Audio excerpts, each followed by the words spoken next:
के प्रणाम कर दो। सब कोई के प्रणाम करतनी। राज भोग कौन जो जोड़ो मन साथ में दूरे है एक तो रोहन के मारे भागल रहता। अरे राज कहीं तब मान लो कि हेतना वहां भाई लोग के हो गेल हंस दिहल लोग। हां कने बुढ़ऊ काका लोग के कहले कि सब बुढ़ऊ काका लोग के गोड़ लागे तनी। सब बुढ़ऊ काका लोग के गोड़ लागतनी। पुत्रवती भव पुत्रवती भव हां साचन परम बाबा से कौन दे दी बे से मलिका हृदय भैया भाव लगता कि भक्त जाके वो दरबार में खाड़ वाले कहले कि हे कन्हैया हे कन्हैया आए धर्म ले ज्यादा अधर्म होता पुण्य ले ज्यादा पाप होता इज्जत बाची तो के ना बाची हमारा बहुत देखे नैना हो बहुत तरह का भिखारी जी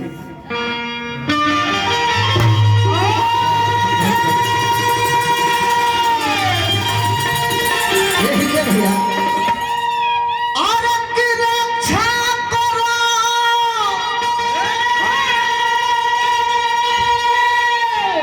और रघुराई धर्म के और रक्षा करो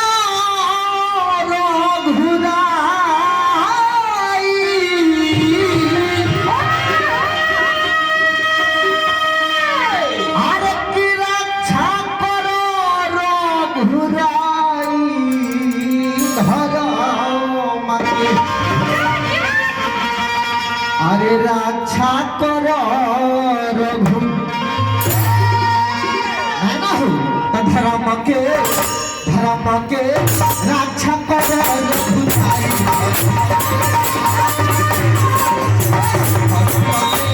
रक्षा करो रघुराई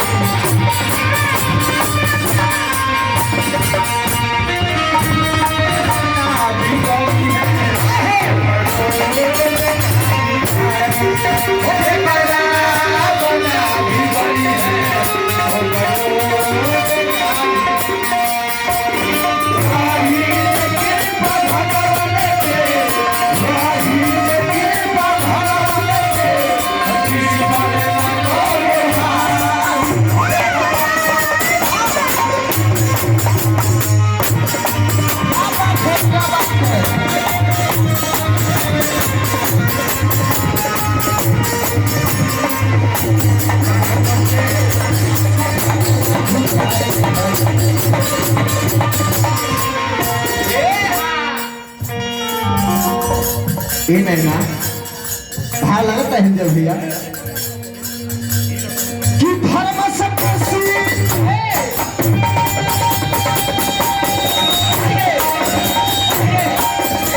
अरे दिया दिया चापा छोड़ा हाँ दिया दे तनी देखो मधु हम मुर्गी लेके ठीक ना लगा चक्रधार मुर्गी मारो चक्रधार मुर्गी हृदय भैया एकदम मार के जमीन पर चल जाएगा कि धर्म सबसे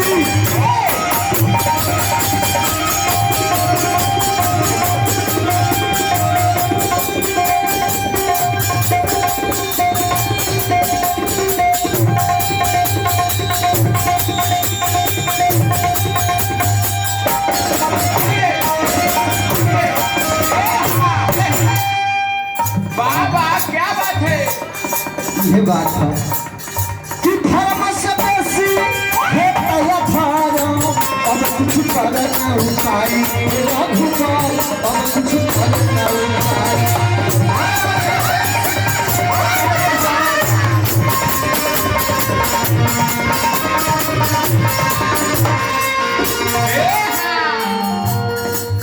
ना तो इजातिया ए प्रभु जी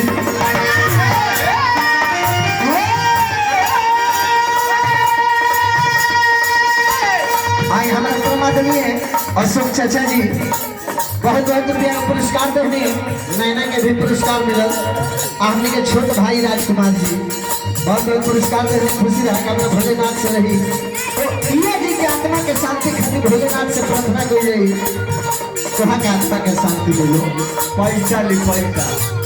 आई हमारा बड़ा सुंदर ऑर्केस्ट्रा के मालिक हमारा श्रीकांत भाई जी बहुत बहुत पुरस्कार देने खुशी रहेगा हमारा भोलेनाथ से रही।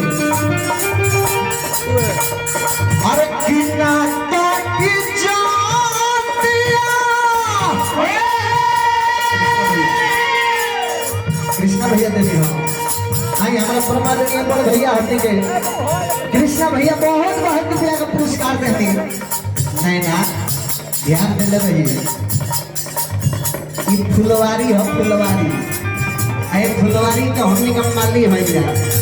अरे फुलवारी के आरो कबर रह जैसे में जी जाइए बड़का दरबार हो। अब तने नोटों पर ध्यान दे रही बड़का दरबार हो कम लेवे के लइके। आज हमने के भैया जी के मंगला में दुख भी बा एगो खुशी भी बा। आज अगर हमारा रउआ घर के आदमी चलत फिरत जेका हमने के भैया जी के स्वर्गवास हो गए यही सब तो भगवान से कह के सबका के दे ना तो बहुत लोग द्वारे पर घिसनी काटे लगता ये बबुला नहीं ना हो। अरे किनाता की जातिया अरे बेटी बहू के अरे अब तक चेहरा पाई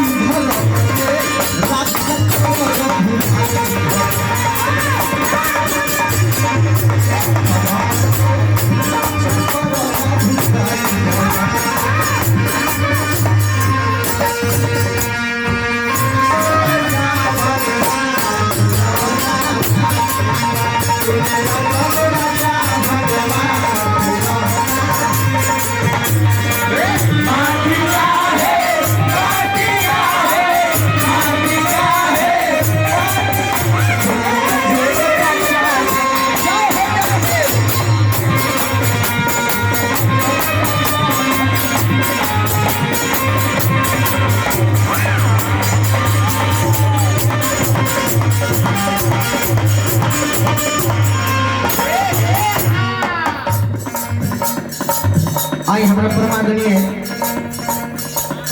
हमारा बड़ भैया मझोलिया निवासी और हमारा मुन्ना साउंड मझोलिया बाबा के मझोलिया प्रोपराइटर हमारा मुन्ना भैया छोटका भैया बैठल बने लेकिन आज साउंड कंट्रोल नहीं हो और मलिकाई कम ना लगाओ भैया बाबू का नहीं ना हो। आई हो दादा ये हो को मलिकाई कहते हैं कि रे हमार भातार हो कि इंजीनियर हो रे। अरे ऑपरेटर आइठे के 3 नंबर बैठे बैठे अरे नंबर बैठे ला 18 नंबर काहे हमरा कृष्णा भैया बहुत बहुत पुरस्कार देने खुशी रहे कामना भगवान से और भाव लगता का कि आज के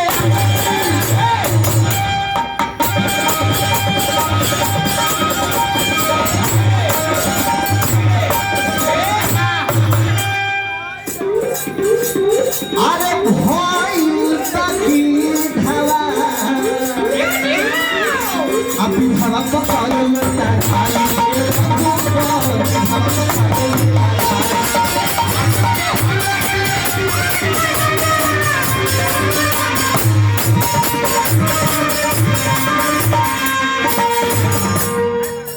काहे किसी धावा के समैया हे प्रभु जी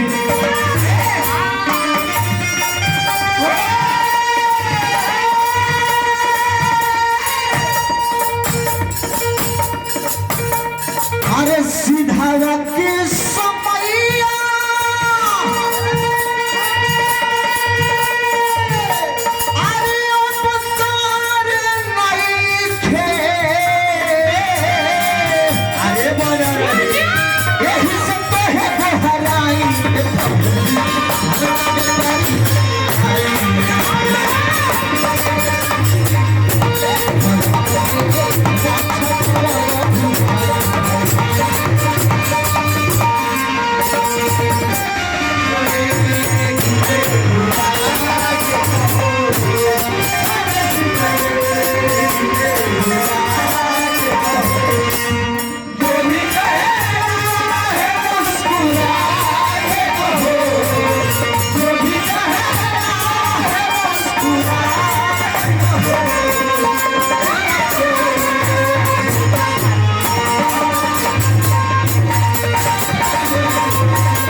लास्ट भाव लगता का हो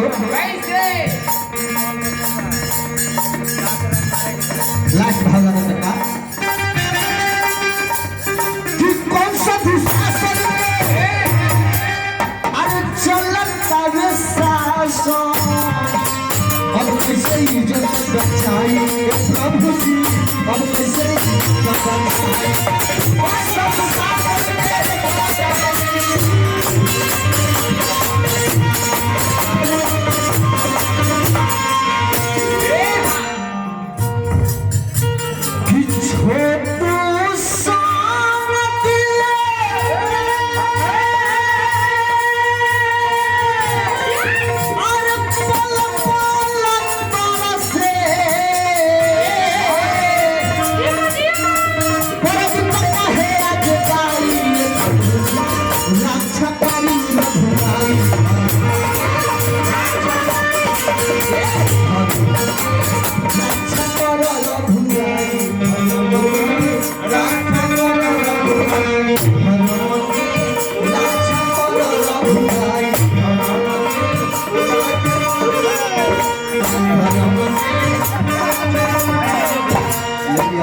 बाबू लगे में उनके चर्चा